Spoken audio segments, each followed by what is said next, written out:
తల్లి పాలు దాగి తల్లి రొమ్ము పట్టుకునే రహాలు వీరు మాట్లాడుతూ ఉన్నారు. వీరు పరిశోధన ఎవరి మీద? పరిశుద్ధ గ్రంథమైన బైబిల్ వీరికి అన్నం పెడుతుంది. ఇక్కడున్న వీరందరూ కూడా మహా దొంగలు. దేవాలయాలు పేరు చెప్పుకొని నా భారతదేశ ప్రజల దగ్గర దోసుకుంటున్న ఇలాంటి నీచ నికృష్ట దౌర్భాగ్యులు అని చెప్పాలి. వీరు ఏం మాట్లాడుతున్నారు? పరిశుద్ధ గ్రంథంలో ఉన్న మనుషుల్లో లోపాలు ఉన్నాయి, దేవుళ్ళలో లోపాలు లేవు. యేసు ప్రభువు వారు యోహాను సువార్త 8వ అధ్యాయము 46వ వచనములో నాయందు పాపమున్నదని ఎవడు స్థాపిస్తాడు అని సవాలుకరంగా నడి రోడ్లోకి వచ్చి చెప్పాడు. ఇదే మాట ఇతర వీరు ఆరాధిస్తున్న వారు ఎవరైనా కానీ చెప్పిన దాఖలాలు ఉన్నాయా? వీరికి సేవ ఉంటే, ధైర్యం ఉంటే, దమ్ముంటే బైబిల్ గురించి మాట్లాడకుండా ఒక్క వీడియో మాట్లాడమనండి, వీరి ముఖాన ఉమ్మేస్తారు. ఎందుకు? బైబిల్ గురించి మాట్లాడితే కొన్ని కోట్ల మంది ప్రజలు వింటారు, చూస్తారు. కానీ లింగ పురాణం గురించి కానీ, భవిష్య పురాణం గురించి కానీ, ఇక ఇతర 18 పురాణాలలో ఉన్న ఆ మాటల గురించి చెప్తే, ఆ మాటలు వింటే చెప్పులతో తరిమి కొడతారు కదా. లింగ పురాణముని తీసుకుంటే, లింగ పురాణములో ఒక స్త్రీ, ఇది ఇక్కడ కనపడుతున్న ఈమె లింగ పురాణంలో ఉన్న మాటలు చదువుతుందా? బైబిల్ గ్రంథములో ఉన్న మాటల్ని చదవగలిగింది. ఆమెకి లింగ పురాణం ఇస్తే ఆ లింగ పురాణంలో ఉన్న మాటలు చెప్పగలుగుతుందా? లేదు కదా. ఒక స్త్రీ చదవలేదు లింగ పురాణం, ఒక పురుషుడు చదవలేడు. ఎందుకు?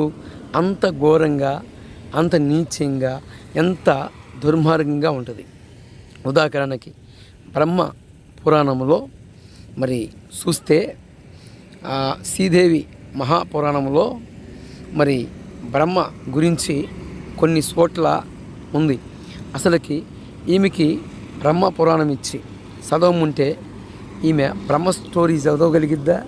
బ్రహ్మధర్మం ఏమిటి? కూతురికి కడుపు చేయటము బ్రహ్మధర్మం. వీరు ఇలా పురాణాలలో రకరకాలుగా ఆ మాటలు బయటికి చెప్పలేరు. ఇప్పుడు పరిశుద్ధ గ్రంథమైన బైబిల్ గ్రంథాన్ని నడి రోడ్లో ఎక్కడైనా చెప్పగలుగుతాం. ఒక స్త్రీ చెప్పిద్ది, ఒక పురుషుడు చదువుతాడు, ఒక స్త్రీ చదవగలిగిద్ది. లింగ పురాణం గురించి నడి రోడ్లో లేక ఒక ప్రాంతంలో స్త్రీలు ఉన్న చోట చెప్పగలుగుతారా? చెప్తారా? వీరు పరిశోధకులు. మీ పరిశోధన తొంగలో తొక్క, మీ పరిశోధన తగలబెట్ట. త్రాష్టులారా, నీచులారా, దౌర్భాగ్యులారా, ఒక్కసారి మీ ముంద మీ వెనక ఎంతమంది పోతున్నారో ఒకసారి చూడండి. మీ బతుకులకి బైబిల్ గ్రంథములో ఉన్న ఆ మాటలు చదవగలిగారుగా. మీ ఐందవ గ్రంథాలలో ఎవరి చరిత్ర ఎవరికి తెలియదు. గురిగింజ అనుకుంటుందట, తన కింద ఉన్న నలుపు వెరగదట. నేనంతా ఫుల్లు రెడ్డే అనుకుంటుందట గురిగింజ. అలాగనే మీ బతుకులు తగలబెట్ట.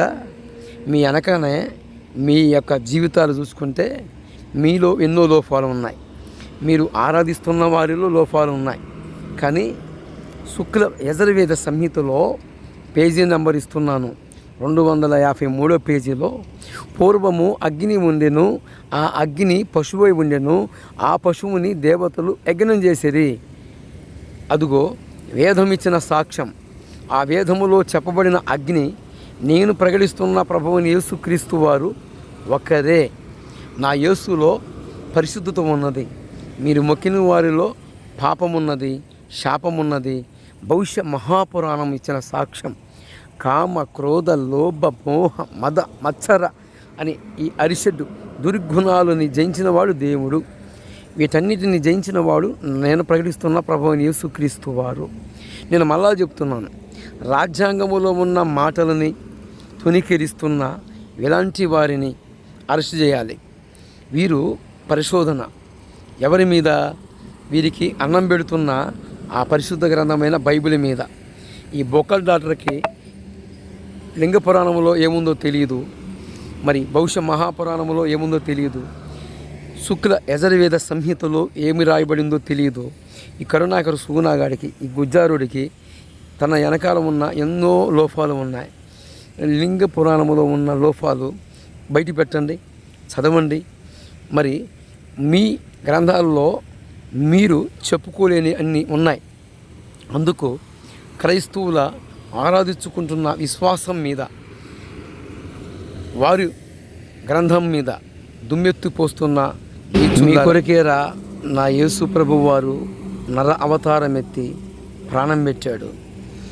బైబిల్ గ్రంథములో ఉన్నవారిలో లోపాలు ఉన్నాయి, కానీ బైబిలులో యేసు ప్రభు వారిలో లోపము లేదు. నా యేసు ప్రభు వారు చెప్పినట్లుగా మీరు ఆరాధించుకుంటున్న వారిలో ఒక్కరన్నా సాక్ష్యం ఇస్తారా? మొక్కిన త్రిమూర్తులు అని పిలువబడుతున్న వారు భార్యను కలిగి ఉన్నారు, వారికి స్త్రీలు ఉన్నారు, వారు మనుషులే అని భవిష్య మహాపురాణము సాక్ష్యం ఇచ్చింది. మీ ఇలాంటి అజ్ఞానుల కోసమే ఈ నా కౌంటర్ ఎన్ని సంవత్సరముల నుండి నీతి పాఠాలు వర్ణిస్తున్న అజ్ఞానములో అంధకారంలో కూర్చున్న ఓ మూర్ఖులారా, మీకు అన్నం పెడుతుంది పరిశుద్ధ గ్రంథమైన బైబిల్ని అడ్డం పెట్టుకొని ఈరోజు బతుకుతూ ఉన్నారు. మీ బతుకులు తగల